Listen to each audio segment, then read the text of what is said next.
Witajcie, dziś coś z kraju kwitnącej wiśni. Można powiedzieć, że ten samochód jest już młodym klasykiem i spotkanie go na drodze w oryginalnym i dobrym stanie to bardzo rzadki widok. Ogólnie sam jestem zaskoczony, że tak zadbany egzemplarz stoi tuż obok mnie. Oto auto ponadczasowe Honda CR-X drugiej generacji.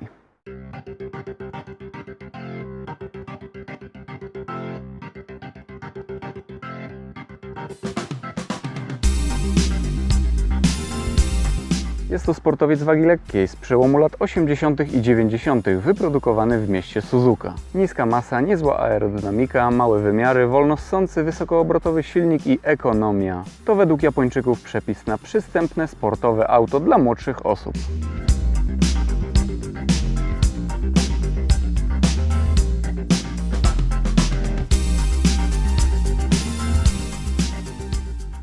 Samochód ten, tak jak i BMW E38 z ostatniego filmu, udostępniony jest dzięki uprzejmości samochodyużywane.net. Akurat ten CR-X nie jest na sprzedaż, jednak warto śledzić ofertę. Otóż oprócz normalnych, zdrowych samochodów pojawiają się również auta nietuzinkowe i ciekawe. Link znajdziecie w opisie filmu. Ogólnie CR-X drugiej generacji jest oparty na technologii Civica czwartej generacji.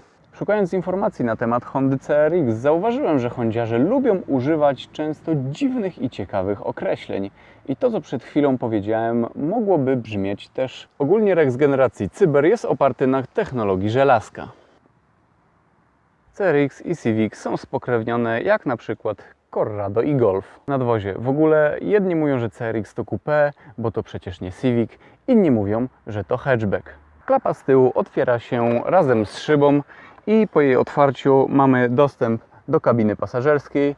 Także uważam, że jest to hatchback, tylko trochę usportowiony. W sumie w takim razie ciekawe, czy ostatni Jaguar XK też był hatchbackiem, bo rozwiązanie jest takie samo. No, to niezły hot hatch w takim razie. A może to jest tak jak z imionami, bo Darek to przecież Dariusz, a Marek to niekoniecznie Mariusz. CR-X drugiej generacji był produkowany w latach od 1988 do 1992 i w roku 1990 przeszedł facelifting. Nasz egzemplarz jest oryginalny, ma nawet oryginalne fabryczne kołpaki. Został wyprodukowany w 1990 roku i jest już po odświeżeniu. Teraz pokażę Wam, czym różni się Rex drugiej generacji przed i po lifcie. Myślę, że jeśli jesteście teraz na etapie kupna CR-Xa, może Wam się to przydać w celu weryfikacji, czy oglądane przez Was auto jest oryginalne. Inne są lampy oraz blenda pomiędzy nimi. Wersje przed liftem miały lampy oraz tylną blendę jednolitego koloru. Po liftingu zauważymy, że wokół lamp idzie taka jakby ciemniejsza obwódka. Blenda pomiędzy lampami jest koloru tej obwódki. Zmienił się również cały zderzak. Jest on w polifcie bardziej jakby uwydatniony. Widać to szczególnie, gdy na zderzak patrzymy od boku. W wersji po lifcie również będą wszystkie inne listwy.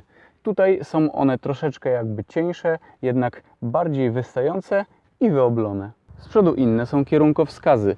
Przed liftem były one pomarańczowe i troszeczkę mniejsze.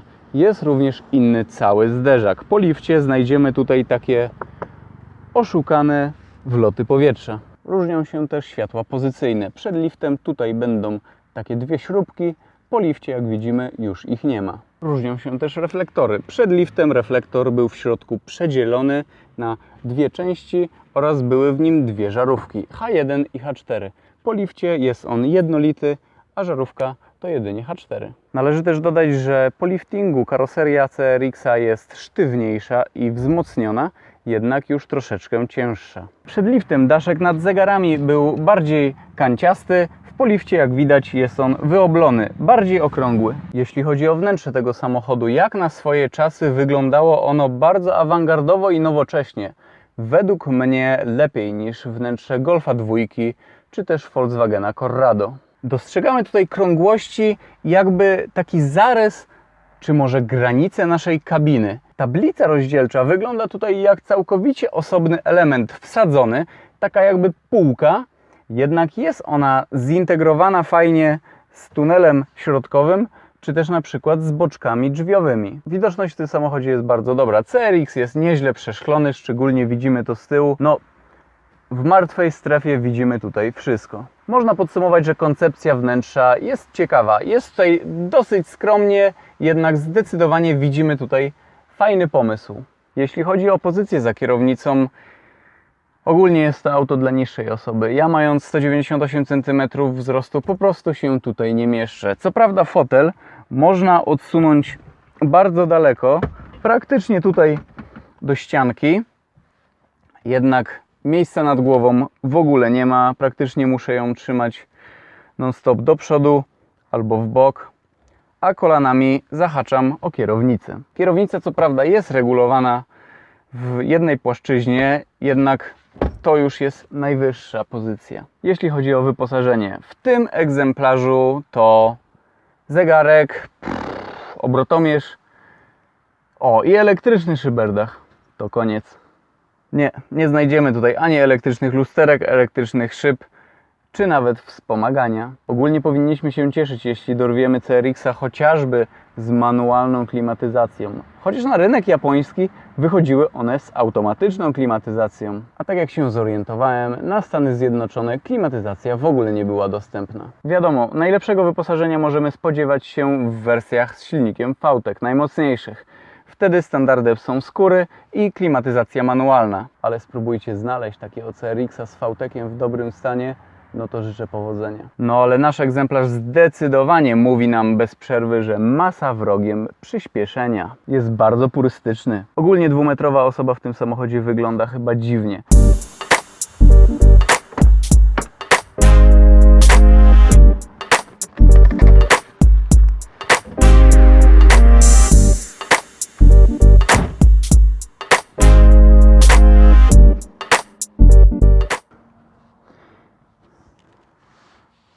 Przyjrzyjmy się jeszcze materiałom, jakie znajdziemy w tym samochodzie, bo nie ma takiej tragedii, jakiej można byłoby się spodziewać. Zobaczmy, jaki jest boczek drzwiowy. Tutaj praktycznie połowa jego jest wykończona bardzo miękkim materiałem, coś na wzór weluru. Nie jest to welur, ale mimo wszystko jest bardzo fajny w dotyku. Klamki takie trochę plastikowe. Tutaj również wykończenie z miękkiego materiału, taka pianka. Lecimy sobie w dół. Dalej miękko, miękko. No kurczę, do samego dołu jest miękko. To jest twarde. Tutaj taki oryginalny korbotronik. Taki z wysuwaną taką rączką na sprężynce. Lusterka manualne. Fotele bardzo wyraźnie wyprofilowane i z bardzo fajnego, miękkiego materiału. Calutkie są wykończone bardzo fajnie. Tutaj to jest prawdopodobnie welur lub coś na wzór weluru, ale jest bardzo miękkie, miłe w dotyku. Miękkość fotela, proszę bardzo.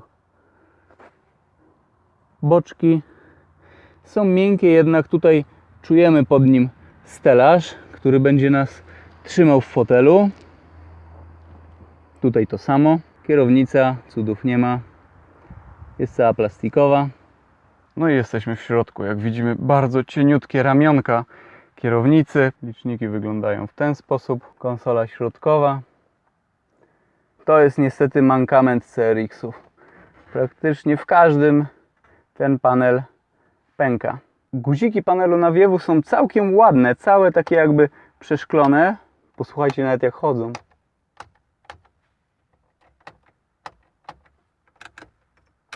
Tutaj znajduje się guzik do otwierania szyber dachu. Tutaj jest schowek na monety. No zwróćcie uwagę, nawet miękko wykończony. Cóż za klasa premium. Otwórzmy sobie schowek.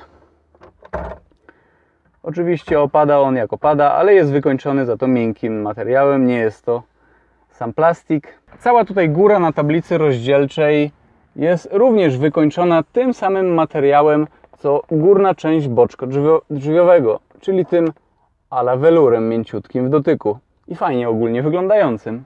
Cała górna część deski rozdzielczej jest, nie wiem czy to widać, bardzo mięciutka. Jak na początek lat 90. ciekawe są także nawiewy. Tak się je reguluje. Oczywiście cały tunel środkowy będzie tutaj twardy.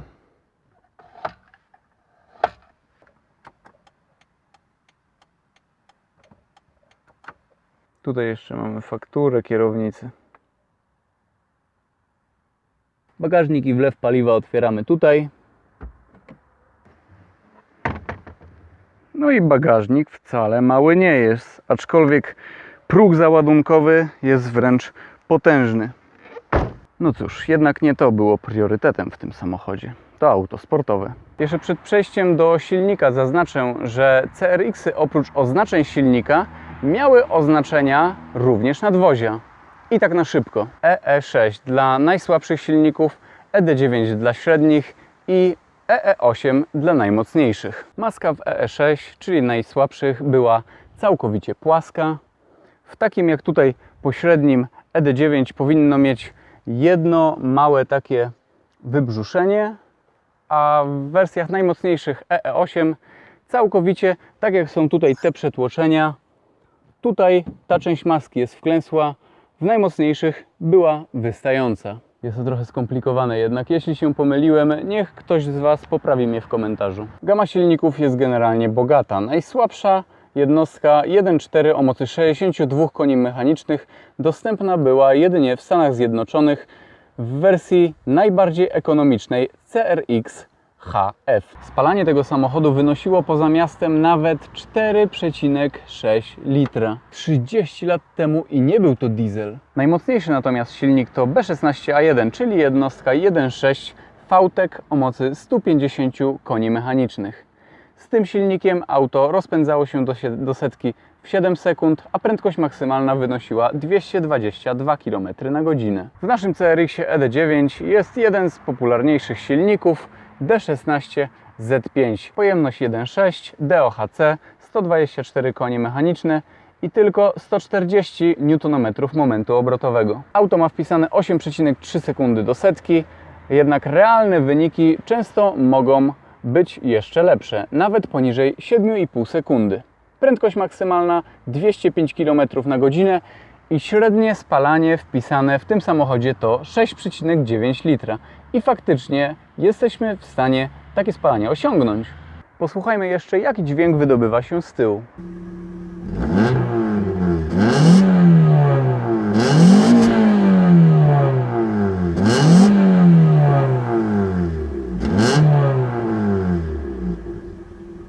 Mimo że ten samochód ma prawie 30 lat na karku, a jego wyposażenie nie jest zaimponujące, ma on komputer OBD0, za pomocą którego możemy sobie sprawdzać błędy w silniku. Numery błędów wskazuje nam mrugająca na tym komputerze czerwona dioda. Na co uważać kupując CRX-a? Rdza może pojawiać się na tylnych błotnikach, bądź też najczęściej na końcówkach progów. Tak jak Wam pokazywałem wcześniej, pękający panel nawiewów jest również normą. Może się zdarzyć, że amortyzatory klapy już są słabe, tak jak na przykład w tym egzemplarzu. Silniki Hondy zużywają zawsze troszkę oleju. Oczywiście, jeśli z tyłu widzimy niebieską chmurę, no to nie będzie takie normalne. Zaleca się pilnowanie jego stanu. Silniki są wrażliwe i za mała ilość oleju prowadzi do wycierania się pierścieni tłokowych. Czas na przejażdżkę. Trzeba przyznać, że jest to purystyczny, ale bardzo pocieszny samochodzik. Pierwsza rzecz, na którą zwracamy uwagę, to to, że ruszając tym autem, chcąc ruszyć tym autem, musimy dodać tutaj zdecydowanie więcej gazu. Po prostu moment obrotowy tego samochodu jest niewielki, no bo 140 Nm, no i dostępny jest on dopiero przy wyższych partiach obrotów. Druga rzecz, i auto ogólnie jest dynamiczne, ale jeśli chcemy szybciej przyspieszyć, no to musimy je raczej trzymać w wyższych partiach obrotów znowu. Wysokoobrotowa Honda. Siedzi się tutaj bardzo nisko i ogólnie auto jest mega niskie. Nie ma tutaj wspomagania kierownicy czy innych systemów wspomagających. No i wrażenia z jazdy są przez to spotęgowane. Wszystko jest takie bezpośrednie i dotyczy także nas, jako kierowcy.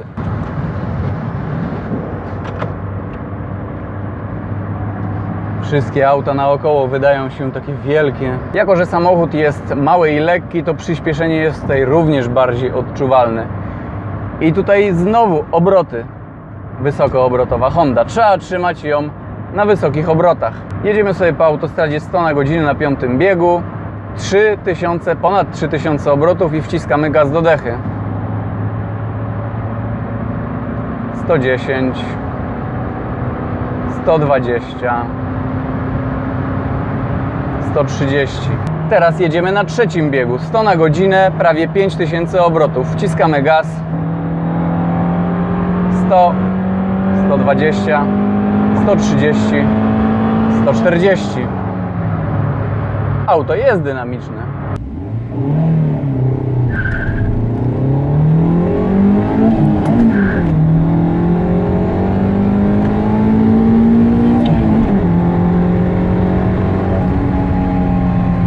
Auto nie należy do najcichszych, ale w sumie nie o to w nim chodziło. O ile jedziemy stałą prędkością, jest ok, słychać szumy, ale silnika już tak nie za bardzo. Oczywiście mówimy tutaj o niższych prędkościach, bo jeśli na przykład tak jak teraz jedziemy 140 km na godzinę na 5 biegu, prawie 4500 obrotów, no to trzeba tutaj podnosić głos. Poza tym,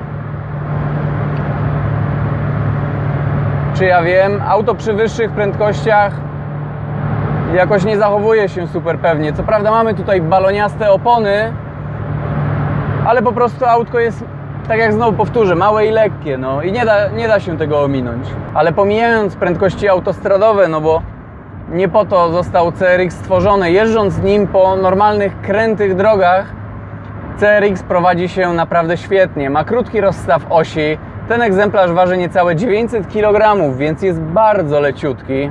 Jednak auto ma tendencję do takiej nadsterowności, gdy już naprawdę ostro nim jedziemy. Jednak granicę tą można łatwo wyczuć i w sumie auto można łatwo też opanować. W zakręcie w sumie nie powinno się hamować. Jeśli jednak to zrobimy, czujemy, że tył zaczyna nam uciekać w bok. Czy jest auto sztywne? Tak, jest sztywny. No, jakby tutaj większe koła założyć, felgi, na przykład 16 czy coś w tym stylu, no to byłaby taka już jazda męcząca. Sprzęgło chodzi tutaj normalnie, skrzynia jest bardzo precyzyjna. Może nie jest to najnowszy Typer, ale skrzynia, jak zauważyłem, przynajmniej nie zgrzyta. Auto zdecydowanie jest skrojone pod ciaśniejsze zakręty. Myślę, że najlepiej się w nich odnajduje. Podsumowanie. Jazda CRX-em to na pewno ciekawe doświadczenie. Jest się tutaj jakby częścią takiego układu czy mechanizmu. W jazdę tym autem trzeba się po prostu zaangażować troszeczkę bardziej. Zdecydowanie nie jest to przyrząd do zwykłego przemieszczania się, a do przejechania się. Entuzjasta motoryzacji z pewnością doceni walory tego sympatycznego, zadziornego i ciekawego autka. Mam nadzieję, że samochód, jaki test Wam się podobał, także trzymajcie się, pozdrawiam i do następnego.